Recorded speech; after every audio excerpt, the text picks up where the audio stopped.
মানুষ বারবার প্রতারণার শিকার হচ্ছে, তা যে কোনো আন্দোলনে অংশগ্রহণের মাধ্যমে হোক কিংবা যে কোনো রাজনৈতিক দলের প্রতি আস্থার জায়গা থেকে হোক। নতুন রাজনৈতিক বন্দোবস্তের নাম করে যে ছাত্রদের নতুন দলটি আসতে যাচ্ছে বা কিংস পার্টি হিসেবে আমরা অনেকেই তাদেরকে চিহ্নিত করার চেষ্টা করছি, সেই কিংস পার্টির অন্দরমহলে এখন কামড়াকামড়ি শুরু হয়েছে। পদবি নিয়ে লবিং গ্রুপিং শুরু হয়েছে, নেতৃত্বের দ্বন্দ্ব প্রকাট আকার ধারণ করেছে এবং ছাত্র সমন্বয়কদের অন্যতম সার্জিস আলমকে রাখা হবে কি না সেটি নিয়েও এখন নতুন একটি ধোঁয়াশা তৈরি হয়েছে। আমি আমার এই পর্বে অন্তত এই দল যেভাবে গঠন প্রক্রিয়ায় রয়েছে, নেতৃত্বে যারা আসতে যাচ্ছে তাদের নিয়ে খুব বেশি মন্তব্য না করলেও চলবে, বরং এই দলের নেতারাই গণমাধ্যমের সামনে যা বলছে সেটুকু শুনলেই আমরা স্পষ্ট হব যে ভেতরে কি চলছে এবং আত্মপ্রকাশের আগেই এই ধরনের দল কখনো জন আকাঙ্ক্ষা পূরণ করতে পারে কিনা বা পারবে কিনা সেটিও অনেকের সামনে অনেক বড় প্রশ্ন হয়ে দাঁড়াচ্ছে।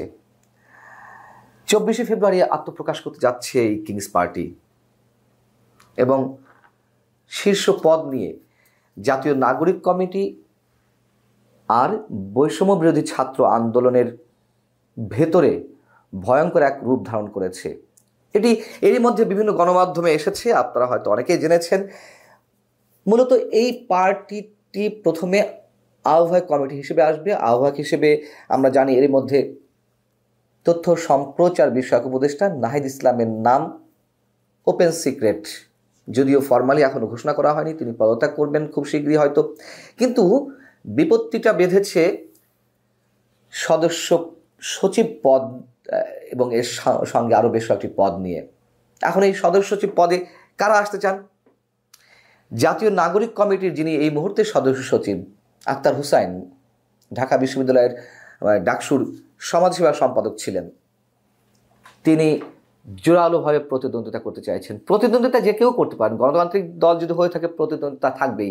কিন্তু মজার বিষয় হচ্ছে যারা এই পদের দাবিদার তারা অনেকে বলছে যে কেন প্রতিদ্বন্দ্বিতা করতে হবে, আমরাই সর্বা, আমরাই গণঅভ্যুত্থানে সামনে থেকে নেতৃত্ব দিয়েছি।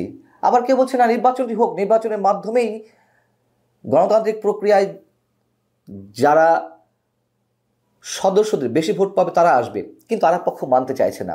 তো সদস্য সচিব হিসেবে আক্তার হোসাইন তিনি চরমভাবে এই পদের দাবিদার।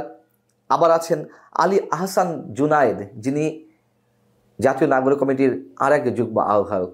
সাথে আছে বর্তমানে জাতীয় নাগরিক কমিটির যিনি আহ্বায়ক নাসিরউদ্দিন পাটোয়ারি, তিনি আবার পদ ছাড়তে চান না, অর্থাৎ নতুন রাজনৈতিক দলের সদস্য সচিব হিসেবে থাকতে চাইছেন। তার সঙ্গে আছেন আবার অতি পরিচিত মুখ, একসময় ছাত্রলীগ কর্মী সার্জিস আলম। তো প্রাথমিক পর্যায়ে যেটি জানা গেছে যে আক্তার হুসাইন আর আলী আহসান জুনায়েদ এই দুজনের যদি বিকল্প কাউকে আনতে হয় সেক্ষেত্রে নাসিরউদ্দিন পাটোয়ারি বা সার্জিস আলমের থেকে হয়তো চিন্তাভাবনা করা যাবে যদি সিলেকশন হয়। অর্থাৎ সার্জিস আলম মূল প্রতিদ্বন্দ্বিতা থেকে অনেকখানি পিছিয়ে আছে। আবার এই পদের জন্য আরেকজনের নাম শোনা যাচ্ছে, তিনি হচ্ছেন আমাদের প্রধান উপদেষ্টার ভাষ্য অনুযায়ী যে মাস্টার মাইন্ড উপদেষ্টা মাহফুজ আলমের ছোট ভাই কি বড় ভাই আমি এই মুহূর্তে ঠিক বলতে পারছি না, মনে পড়ছে না, তবে তার ভাই। তিনি হচ্ছেন ঢাকা বিশ্ববিদ্যালয়ের ছাত্রদল নেতা ছিলেন মাহবুল আলম মাহির।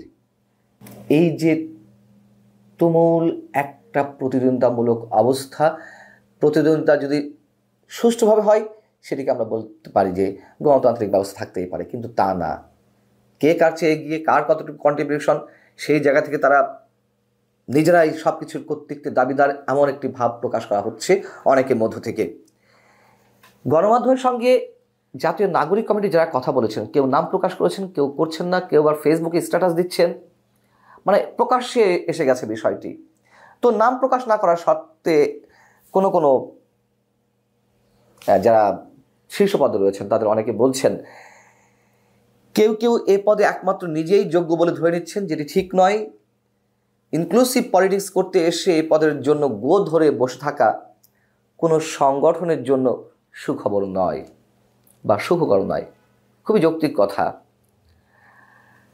এখন শীর্ষ 4টি পদের মধ্যে 2টি আবার এক পক্ষ দাবি করছে যে আমাদেরকে দিতে হবে, না দিলে হবে না, বুর্জুয়া রাজনীতি যদি চলে, এই নাকি নতুন রাজনৈতিক বন্দোবস্ত। যাই হোক, আরেক নেতার নাম প্রকাশ না করার সত্ত্বে বলছেন, সংগঠনে আমাদের বিশাল কন্ট্রিবিউশন রয়েছে, আমাদের অনুসারী অনেক রয়েছেন, নির্বাচন দিলে আমাদের লোকই এই পদের জন্য নির্বাচিত হবেন। তাও ভালো কথা, তারা নির্বাচন চাইছে। ফেসবুকে স্ট্যাটাস দিচ্ছেন অনেকে, পদবীর দাবিদার হয়ে বা সমর্থকদের অনেকে। তো আক্তার এবং জুনায়েদ, তাদের যারা অনুসারী, তারা বলছেন অনেকে যে আক্তারকেই তারা নেতা মানেন, আর কাউকে নয়। আক্তারকে মাইনাস করতে চায় কে? মোটামুটি একটা হুমকি দেওয়ার চেষ্টা করা হচ্ছে যে কে আক্তারকে মাইনাস করতে চায়। আবার আর এক পরিচিত মুখ, বৈষম্যবিরোধী ছাত্র আন্দোলনের মুখ্য সমন্বয়ক, মুখ্য সংগঠক আব্দুল হান্নান মাসুদ, তিনি সরাসরি লিখেছেন আক্তারের পক্ষে যে ফ্যাসিবাদ বিরোধী রাজনীতিতে আসা আক্তার হোসেনের হাত ধরেই, আমি আক্তার হোসেনের হাত ধরেই এসেছি। এই দেশের প্রতি, দেশের মানুষের প্রতি ওনার ভালোবাসা সবসময় আমাদের মুগ্ধ করেছে। ঢাকা বিশ্ববিদ্যালয় ক্যাম্পাসে একক নেতৃত্বে ছাত্রলীগ নামক সন্ত্রাসীদের বিরুদ্ধে সবসময় রুখে দাঁড়িয়েছেন আক্তার। বারবার হামলার সম্মুখীন হয়েছেন, আহত হয়েছেন, কারারুদ্ধ হয়েছেন, কিন্তু সঙ্গীদের এক মুহূর্তের জন্য ছেড়ে যাননি। কোনো যদি কিন্তু এই সব শব্দ ছাড়া সচেতন নাগরিক হিসেবে আক্তার হোসেনের পাশে আছি। বোঝা যাচ্ছে যে বিষয়টি নতুন রাজনৈতিক ধারা তারা চালু করতে চায়, এটি তার নমুনা।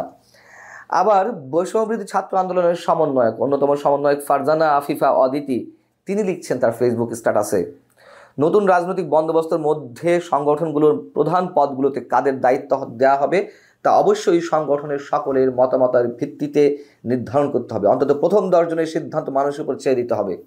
অর্থাৎ প্রথম যে 10টি পদ, সেই পদগুলো নির্বাচনের মাধ্যমে হোক, তিনি সেটা চাইছেন সংখ্যাগরিষ্ঠতার ভিত্তিতে। আগের মতোই যদি এই একজন দুইজন সব সিদ্ধান্ত নেয়, তাহলে সে নতুন রাজনৈতিক বন্দোবস্তের সঙ্গে আমরা যাত্রা দীর্ঘায়িত করব না। অর্থাৎ অনেকে এরই মধ্যে দল ছাড়ার হুঁশিয়ারি দিয়ে দিয়েছেন, বা যে নাগরিক কমিটি বা বৈষম্যবিরোধী ছাত্র আন্দোলন এইসব সংগঠন থেকে পদত্যাগের স্পষ্ট হুমকি দিচ্ছে, তারা জানিয়ে দিচ্ছে। অর্থাৎ ভয়ঙ্কর আকারে যেই অন্তর্দ্বন্দ্ব শুরু হয়েছে, এটি কোনো ভালো ইঙ্গিত নয়। শুরুতে বলছিলাম মানুষ প্রতারিত হয়েছে, মানুষ বারবার প্রতারিত হচ্ছে, অবশ্যই হচ্ছে। মানুষ এখন সন্দিহান কাদের সাথে থাকবে। তারপরে হয়তো মানুষের কিছু করার থাকে না, কাউকে বেছে নিতে হয়। এই প্রত্যানার শেষ কোথায় আমরা জানি না। এবং যে কিংস পার্টিটি আসতে যাচ্ছে, তাদের কাছ থেকে আর মানুষ কী আশা করতে পারে এরকম একটা যাত্রার মধ্য দিয়ে?